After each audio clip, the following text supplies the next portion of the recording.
Hi friends, welcome to our channel. నేను నిన్న EV షోరూమ్కి వెళ్ళి బజాజ్ చేతక్ ఈవీ బైక్ తీసుకున్నాను, ఎలక్ట్రికల్ స్కూటీ. సో దాని ప్రైస్ ఎంత పడ్డది, దానివల్ల మనకి ఎంత షోరూమ్ వల్ల ఎంత నష్టం వచ్చింది, షోరూమ్ వల్ల నన్ను ఎలా మోసం చేశారు, అవన్నీ మీకు ఈ వీడియోలో చెప్పబడుతున్నాను. ఫస్ట్ ఆఫ్ ఆల్ వచ్చి మనకి బైక్ కాస్ట్ ఎంత పడుతుంది, కానీ షోరూమ్లో వేసిన ప్రైస్ ఎంత, అవన్నీ చెప్తాను. బండి లుక్స్ చూడండి ఒకసారి. బండి లుక్స్ చూసే బండి చాలా బాగుందండి. అంటే లుకింగ్ కానీ దాని క్వాలిటీ కానీ మెటల్ క్వాలిటీతో వచ్చింది, చాలా బాగుంది బైక్.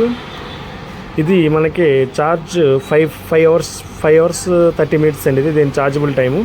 కాకపోతే ఇది మనకి 135 కిలోమీటర్స్ వస్తుంది. దీని యాక్చువల్లీ కాస్ట్ వచ్చేసి 1,18,500 మనకి బడీ కాస్ట్. కానీ షోరూమ్లో ఎంత పెట్టారు, ఎంత అయ్యింది మీకు ఎప్పుడు ఎక్స్ప్లెయిన్ చేస్తాను చూడండి. కానీ బైక్ అవుట్లుక్ చాలా బాగుంది. 65 దాకా స్పీడ్ వెళ్తుంది.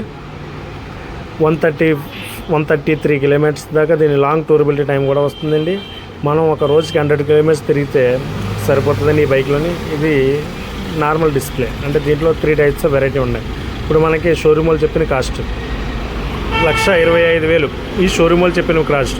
కాకపోతే ఇది మోసం, అంటే నన్ను మోసం చేశారు. కాబట్టి ఇంత కాస్ట్ పడలేదు బండికి. 1,25,000 పడలేదండి బండికి.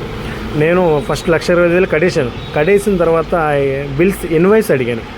ఇన్వాయిస్ అంటే మరి నాకు బైక్ ఎంత కడుతున్నాను కదా, ఇన్వాయిస్ ఏంటంటే ఆ ఇన్వాయిస్లో నాకు ఎంత వచ్చిందో ఒకసారి చూపిస్తాను చూడండి మీకు. ఇన్వాయిసెస్ ప్రైస్ కూడా అన్నీ పెడుతున్నాను మీకు. చాలా అంటే చాలా నేను అన్ని క్వశ్చన్స్ వేయగా అప్పుడు నాకు ఇన్వాయిస్లు చూపించారు. ఇన్వాయిస్లో పడ రేట్ వచ్చేసి 1,09,500 పడ్డదండి bike cost. 1,09,500 bike cost.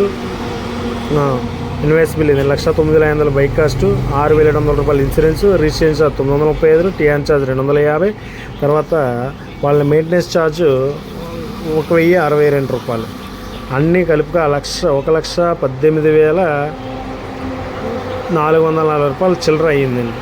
So వీళ్ళు నన్ను అలా మోసం చేసి డబ్బులు ఎక్కువ తీసుకున్నారు. తర్వాత నేను అప్పుడు అడిగిన తర్వాత అన్నీ చెక్ చేసి, లేదు సార్ మా మేనేజర్ని అడగాలి, వాళ్ళని అడగాలి, ఇవన్నీ మాకు ఇలాగే చెప్పారని, రూల్ ఇలాగే అమ్మన్నారని చెప్పారు.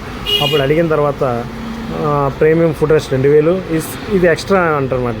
Premium food rest 2,000, side body guard 3,000, centre stand అది కూడా మనకి ప్రొవైడ్ చేస్తారనమాట. అంటే ఫ్రీ లేదు, ఇవన్నీ కాస్ట్ 6,000 రూపాయలు ఎక్స్ట్రా కాస్ట్ తీసుకుని ఓవరాల్గా నాకు 6,000 రూపాయలు ఎక్స్ట్రా కాస్ట్ తీసుకున్నందుకు 1,25,000కి 6,000 ఎక్స్ట్రా తీసుకున్నందుకు 6,000కి ఇవన్నీ వేసి ఇచ్చారండి. కాబట్టి ఇవన్నీ ఫ్రీ కావండి, అన్నీ ఛార్జబుల్ అంట. ఏమన్నా అడిగితే ఆ మిర్రర్, బైక్తో వచ్చి మిర్రర్ కూడా 1,000 రూపాయలు ఛార్జ్ చేశారండి వాళ్ళు.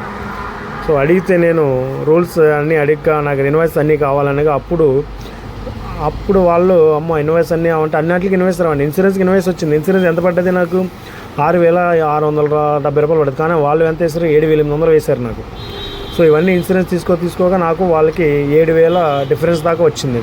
మనకి డిఫరెన్స్ వచ్చిన తర్వాత నేను అన్ని కింద మీద అడిగి నాకు వాళ్ళు కరెక్ట్గా అమౌంట్ సెట్ చేసి నాకు ఎక్స్ట్రా నేను అమౌంట్ ఏదైతే పే చేసానో అన్నికి బైక్కి సైడ్ గార్డ్స్, స్టాండు, తర్వాత మళ్ళీ మిర్రర్సు, తర్వాత ఫుడ్ రెస్ట్ ఇవన్నీ వేసి ఇచ్చారండి.